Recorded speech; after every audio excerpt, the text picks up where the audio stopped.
Merci beaucoup de tous être là aujourd'hui pour le prix Le Temps Retrouvé 2024. C'est donc la 5e édition cette année. Je suis très fière que ce prix se soit installé dans le paysage des prix parce qu'il y en a de très nombreux, mais il a acquis sa propre personnalité, ce prix, et il a donc la caractéristique aussi d'être remis ici, dans ce lieu magique, qui est aussi un lieu où sont passées de nombreuses figures de la littérature. Et c'est donc notre tradition de toujours remettre le prix ici au Ritz. Et nous sommes très fiers aussi d'avoir un jury qui est aujourd'hui un jury que je remercie et ils sont présents ici, présidé par Douglas Kennedy. Donc voilà, c'est un honneur de pouvoir être ici pour cette 5e édition. Et aussi, je remercie bien sûr les auteurs parce qu'on a eu une magnifique sélection cette année. Et un des plaisirs de ce prix, c'est pouvoir mettre en lumière la littérature contemporaine et toujours découvrir ces auteurs qui méritent d'être mis en avant parce que le travail d'écriture est un travail de longue haleine et c'est un travail assez solitaire. Et aussi, les éditeurs eux-mêmes méritent d'être mis en avant parce qu'ils permettent aux livres d'exister. Et c'est pour toutes ces raisons que j'ai fondé le prix Le Temps Retrouvé en 2020. Et bien sûr, la personne que je remercie avant tout, c'est Daniel Jagolnitzer qui parraine ce prix depuis le début, la fondation Daniel Jagolnitzer. Donc, je vais passer d'abord la parole à Douglas Kennedy, le président de notre jury.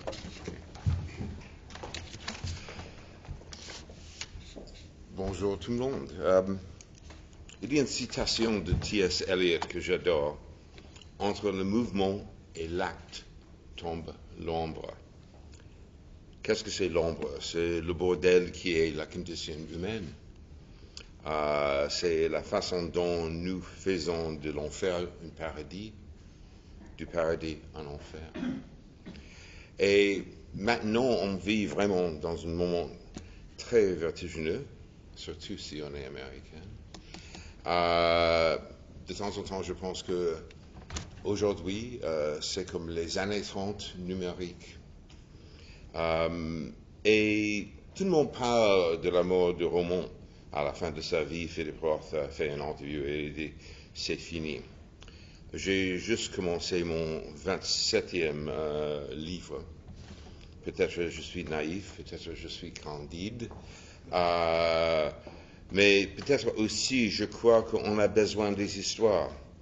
Et il y a surtout en France un lectorat qui pense que les heures seules avec un livre restent précieux, sacrés. Un des plaisirs d'être juge d'un prix littéraire est de découvrir des nouveaux écrivains, même s'ils sont bien établis, et de discuter l'écriture avec des autres écrivains. Lire, c'est rester curieux. Et je voudrais saluer Daniel, franchement, pour subventionner ce prix et pour créer ce prix, et les autres membres du jury, Claire, Alessandra, notre secrétaire, Bertrand, Nathalie, Monique, Philippe, Denis, pour leur intelligence individuelle et collective. Et aussi pour un débat très très passionnant sur les 4 romans. Et oui, on a en fait choisi un lauréat de 4 romans. Il y avait qui devient de Anne-Sophie Brandon, qui était franchement un roman d'apprentissage, des doutes personnels qui sont une partie essentielle du processus d'écriture, et pourquoi l'écriture est le métier le plus solitaire imaginable, et en même temps le métier si gratifiant. Quiétude de François Dominique, un roman très ambitieux, une femme qui ne peut pas voir son reflet dans un miroir, qui devient géologue, qui souffre le sexisme, qui trouve et perd l'amour de sa vie, qui disparaît dans l'outback australien. Un roman qui contextualise la vie d'une femme en relation avec la décimation écologique globale. Et Les enfants du large de Virginie Tangvald, qui était papa. Un homme avec beaucoup d'identité, un père, un héros de la mer, un fou, un homme violent, un tueur. et aussi comme Ulysse, comme Captain Ahab de Moby Dick, comme Hemingway, un homme de son bateau. La mer comme une image masculine, et au milieu de ça, une recherche pour papa, et le fait que la vérité n'est jamais claire. Et enfin, notre lauréat, le barman de Ritz, de Philippe Collin. J'ai dit à Philippe, le fait que c'est le Ritz, ça ce n'est pas la raison pour laquelle on a choisi le livre. Au milieu de ce roman très ambitieux et hyper accompli pour un premier roman, le deuxième est toujours le cauchemar, Philippe. J'ai pensé fréquemment de Nick Carraway, le narrateur de Gatsby le Magnifique, l'observateur au centre des événements sur lesquels il ne peut pas contrôler. Comme en fait le barman de Frank Meyer, le barman ici sous l'occupation est un homme avec un secret. Il était juif, pendant une époque quand d'être juif c'était au-delà de dangereux. Mais au Ritz, il est témoin de toutes les intrigues, des trahisons, des dénonciations, des cauchemars d'une époque sale. J'ai adoré l'idée, surtout parce que ma mère est juive, et donc je suis juif, et j'ai grandi avec des réfugiés de l'Holocauste. Ma grand-tante Minnie, ma grand-tante Emilia, ma fille s'appelle Emilia, mon grand-oncle Joe, qui ont fui Munich la nuit des Christelles, après la nuit des Christelles, en 1939.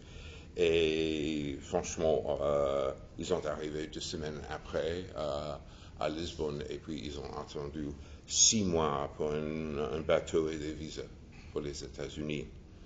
Et ma mère m'a dit quand ils sont arrivés à New York, en fait, la famille de ma grand-mère a insisté d'avoir un cocktail au Plaza qui était comme le Ritz. Donc, j'ai beaucoup aimé ça. Comme j'ai adoré le fait que dans ce roman, le petit-fils du rabbin sert des cocktails à des nazis, des collabos, des résistances. C'est un panorama historique localisé dans un hôtel mythique. C'est un premier roman si accompli qui ose d'être littéraire et accessible en même temps. Et oui, en fait, c'est un roman que j'ai lu tard dans la nuit. Pour certains snobs littéraires, une page turner n'est pas un roman sérieux. Le barman de Ritz, c'est vraiment un roman où on tourne la page parce que le récit est si captivant et parce que Philippe a créé des images si fort et vivant de la schizophrénie d'une époque si noire, et aussi d'une vie vécue sous l'ombre, peut-être je serais exposé. Honnêtement, pour moi, j'adore le fait que la littérature peut être accessible et aussi sérieux en même temps. Et j'ai pensé franchement, enfin, en fait, une citation d'André Malraux. L'homme n'est pas qu'il pense, il est ce qu'il cache. Donc, le prix de Temps Trouvé de 2024 est décerné à Philippe Collin. Voilà. Merci beaucoup. Merci Douglas. Merci infiniment à toutes et à tous. Merci à ce jury et à son président, Douglas Kennedy. Alors j'ai bien compris que le prix n'était pas lié au fait que nous soyons au Ritz, mais comment vous dire, être là c'est un peu particulier pour moi quand même. J'ai passé beaucoup de temps dans ce lieu, à la fois avant le roman, pour le roman et après le roman. Et c'est donc un prix à la fois que je prends comme une reconnaissance littéraire, mais aussi comme un clin d'œil de la vie. Voilà. Et c'est un long chemin pour moi, ce roman. Ça a été plusieurs années de travail, 7 années de travail, 7 ans de travail. Et sur ce long chemin, Il y a 3 femmes qui m'ont beaucoup aidé et qui sont là ce midi. Il y a Anna Pavlovitch, qui est donc mon éditrice et directrice des éditions Albin Michel, Susanna Léa, qui est mon agente, et Louise Danou, qui a également participé en accompagnement littéraire ce roman.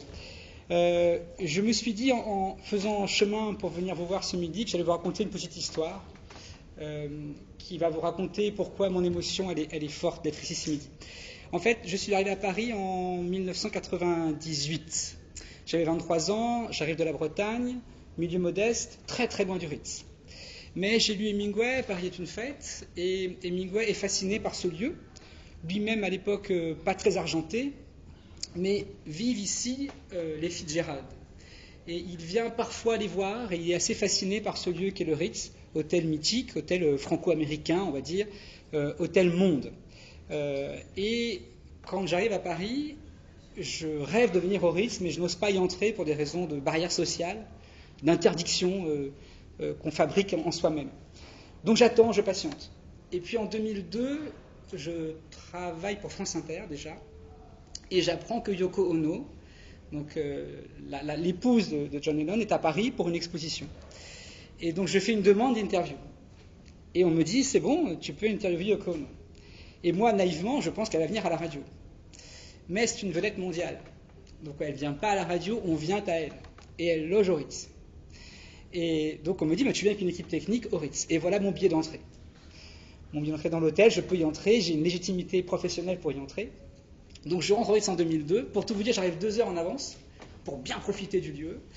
Je fais l'interview dans la chambre qui donne place Vendôme, premier étage, la suite impériale. J'étais comme un enfant, j'étais chez Hemingway et Fitzgerald. L'interview se passe, et puis je reste ici. Je refuse de partir. Donc je vais un peu circuler dans les couloirs, et je me retrouve au bar Hemingway, qui est de l'autre côté, que vous connaissez sans doute. Le bar va ouvrir, il est 18h, et je m'installe. Et je m'aperçois que je peux y revenir. Que j'ai pas beaucoup d'argent, mais qu'une bière, ça va rentrer dans mon budget. Donc, et je vais y revenir 2 fois, 3 fois, 4 fois, 5 fois. Et Colin Field, qui était le grand barman du Ritz pendant 30 ans, a commencé à me parler de Frank Meyer. Et je vous raconte ça parce que j'ai 50 ans l'année prochaine, dans quelques mois. Me voilà 25 ans plus tard, avec vous toutes et vous tous réunis, avec ce roman qui est un peu, entre guillemets, l'œuvre d'une vie, la mienne, parce qu'il y a beaucoup de choses cachées dans ce roman, Douglas, vous avez bien raison, avec un prix littéraire, avec un déjeuner ici, au salon d'été. C'est un rêve d'accomplissement, c'est une joie d'enfant. Voilà.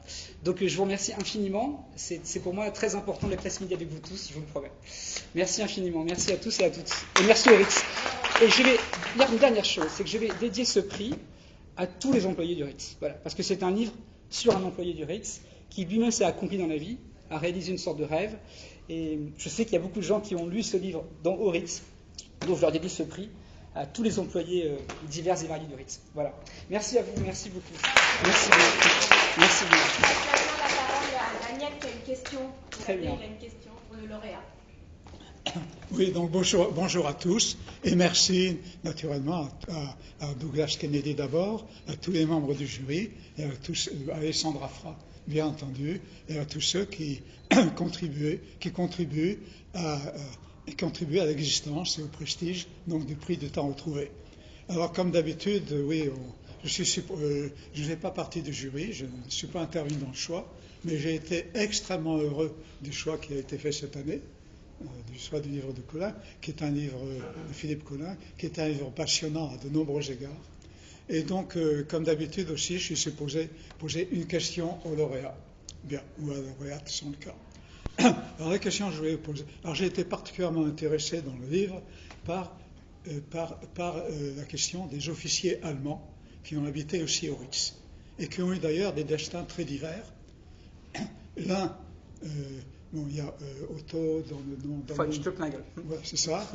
Otto, donc, qui a été mis à la retraite en 1942, mais après avoir participé malheureusement à beaucoup de crimes à Paris.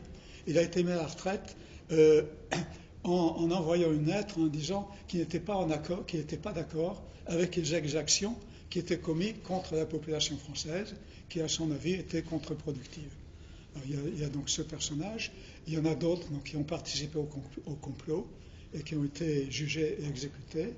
Il y en a un autre qui, lui, il y a un personnage qui, lui, a été emprisonné par les nazis, mais n'a pas été exécuté et a été donc libéré par la France plus tard. Alors la question que je voulais poser donc à Philippe Collin, c'est que faut-il penser de l'attitude de tous ces officiels? Est-ce qu'ils étaient finalement inféodés au régime nazi, ou est-ce qu'ils avaient quand même des réticences qui se seraient éventuellement traduites de différentes manières par la suite, en particulier par leur participation à ce complot contre Hitler, et subsidiairement, leur participation au complot était-elle d'abord due au fait qu'ils espéraient se sauver eux-mêmes un petit peu en participant à ce complot, ou est-ce qu'il y avait aussi le fait qu'ils avaient pris conscience de ce que représentait le régime nazi? Voilà. Donc, alors, on est tenté d'espérer qu'il y a en ces hommes encore un peu d'humanité et qu'à la fin, il y a un complot. Bon. Mais ça va être difficile de les sauver, en vérité, pour plusieurs raisons. D'abord, ils sont tous officiers supérieurs de la Wehrmacht, sous l'égide du Troisième Reich. Ils rentrent tous dans Paris en juin 1940, et donc ils sont à des hauts postes de responsabilité de l'occupation nazie à Paris. Prenons le premier cas que vous avez cité, Otto, par exemple, von Schupp-Nagel, il est très peu sauvable. Otto est celui qui va mettre en place la politique des otages. Donc Saint-Nazaire, Nantes, Guy Moquet, la rafle des notables en décembre 1941, c'est Otto von Schupp-Nagel. Donc les 543 juifs déportés français, c'est Otto von Schupp-Nagel. Donc Otto, difficilement sauvable et sans doute très inféodé au régime nazi. Avec une petite réserve quand même, c'est que ce sont tous des aristocrates prussiens. Donc ils ont une éducation, on va dire, assez poussée et assez subtile. Donc ils ont toujours une sorte de réticence à l'égard de cette violence qui est intégrée au régime nazi. Donc à la fois ils sont pour une Allemagne forte, une Allemagne triomphante, mais ils ont une réserve en eux à l'égard de la pulsion de mort qu'est le nazisme. Mais voyez, quand ils commencent à entrer en complot et à changer un peu de calibre, c'est qu'ils savent tous déjà que la guerre est finie. À partir de 1943 et Stalingrad, tout le monde sait que la guerre est finie. Nous, on connaît la fin de l'histoire, eux, ils ne la connaissent pas, mais ils savent très bien qu'ils n'auront pas beaucoup de chance d'échapper à soit un châtiment, soit une défaite. Donc il faut avoir en tête que ces officiers qui commencent à observer l'avenir autrement pensent déjà à que vont-ils faire quand l'Allemagne nazie sera battue. Et donc le complot, il est notamment imaginé à Berlin, c'est une ramification du complot au Ritz à Paris, dans l'espoir de redonner à l'Allemagne un cachet de fréquentation possible avec les Alliés, dans l'esprit de sauver ce qui est sauvable, de se débarrasser du monstre qui est devenu le Troisième Reich et Hitler. Donc à la fois on a envie de se dire il y a un complot contre Hitler, donc il passe du bon côté, et en même temps on doit bien avoir conscience que ce transfert-là il est lié aussi à comment est-ce que je sauve ma peau et comment je sauve les... Alors il y a aussi le projet allemand, c'est-à-dire qu'on peut très bien se dire qu'ils ont une haute image de l'Allemagne et qu'ils espèrent quand même sauver quelque chose de l'Allemagne. Mais vous voyez, voilà, Karl Heinrich, le cousin de Otto von Schupp-Nagel, est un homme d'une grande élégance, c'est ça qui est un peu troublant, toujours avec les nazis, et les officiers de la Wehrmacht, c'est qu'il connaît beaucoup de choses, il est très cultivé, c'est un grand mélomane, un grand mathématicien, mais le coup du complot, il est quand même lié à une survie personnelle. Il ne faut jamais l'oublier. C'est-à-dire qu'il faut toujours avoir en tête que ces hommes-là ont participé à 4 ans d'occupation en France, et pas des moindres. Otto von Schupp-Nagel est le gouverneur militaire de Paris. Il est en lien direct avec le Troisième Reich et Hitler à Berlin, notamment en 40, 41, 42. Donc vous voyez, c'est déjà des heures très sombres pour la France, avec beaucoup de morts et de déportés et de fusillés. Donc, vous voyez, c'est compliqué de répondre à la question, mais c'est aussi pour ça que le roman est sans doute un peu complexe, parce que Frank Meyer, par exemple, a un rapport ambigu à ces hommes-là. Il ne sait pas trop où se placer. D'abord, il pense un peu à sauver sa peau lui-même. Donc, il s'adapte à la nouvelle clientèle. Mais il s'aperçoit que ces gens ont en effet des lettres, savent avoir une vision du monde qui est assez resplendissante. Donc, vous voyez, c'est très complexe, parce qu'aujourd'hui, on peut juger assez facilement.